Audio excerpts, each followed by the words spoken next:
এইমাত্র ডক্টর মোহাম্মদ ইউনূসের গ্রামীণ ব্যাংক লুট করার হুমকি দিয়েছেন ভারত থেকে শেখ হাসিনা ও মোদি। শেখ হাসিনা জানান, আমি এখনো বাংলাদেশের প্রধানমন্ত্রী হিসেবে রয়েছি, অতএব ইউনূস হটাও, দেশ বাঁচাও। জিএম কাদের জাতীয় পার্টি আওয়ামী লীগের হয়ে নির্বাচন করবেন বাংলার জমিনে, এরকমটাই জানিয়েছেন তিনি ভারত থেকে এসে। তিনি বলতেছেন, ভারতে যে সমস্ত কথাবার্তা হয়েছে এগুলা বাংলাদেশে বলার জন্য আমাকে ভারতের নরেন্দ্র মোদী ও শেখ হাসিনা নিষেধ করে দিয়েছে, তারা বললে আমি বলবো। সেনাপ্রধান জানান, গণতান্ত্রিক বাংলাদেশে সবার নির্বাচন করার অধিকার আছে, তাই আওয়ামী লীগও নির্বাচন করতে পারবে, তাতে কোনো বাধা নেই। তারা চাইলেই নির্বাচনে আসতে পারবে, তাদেরকে সুযোগ দেওয়া হবে।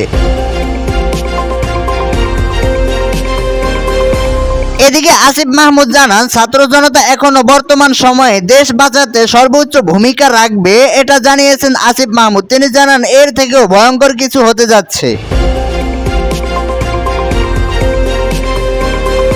এদিকে স্বরাষ্ট্র উপদেষ্টা জানান, জাতীয় পার্টিকে বাংলাদেশ থেকে বিতাড়িত করতে হবে, কারণ হচ্ছে তারা আওয়ামী লীগের প্রোডাক্ট হয়ে বাংলাদেশে স্বৈরাচারী শুরু করে দিয়েছে এখন বর্তমান সময়ে।